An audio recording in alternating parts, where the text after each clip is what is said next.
Pemirsa Dinas Pertanian Kabupaten Buleleng medalang inovasi anyar untuk ngewigunayang pekarangan perumahan pinaka genah pertanian.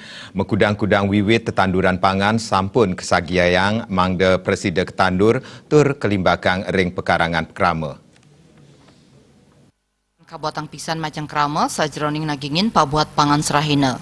Pinaka usaha nyinahang parindikan inucap Dinas Pertanian Kabupaten Buleleng sampun niagayang dasa tali wiwit tetanduran pangan sane pacang kawagiang macang krama mangda presida ketandur ring pekarangan paumahan.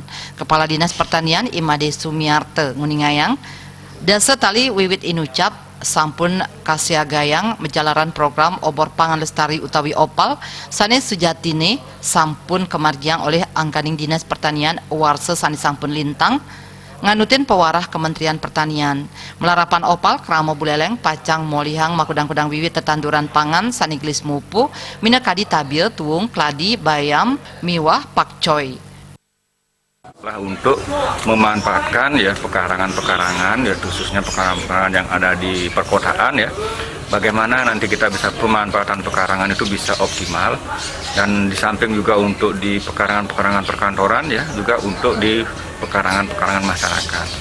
Nah, tujuannya adalah ya untuk membiasakan para masyarakat atau apa namanya yang ada di masyarakat nantinya terkait dengan bagaimana memanfaatkan pekarangan di lahan. Krama boyowantah ngamolihang wiwit kemanten nanging taler kaician pembinaan bercocok tanam kantos kalah mupu. Dinas Pertanian Kabupaten Buleleng aptiang ring tengahing bulan Juni samian wiwit sampun kasuk serahang miwah ketandur oleh samian krama ring Buleleng. Komang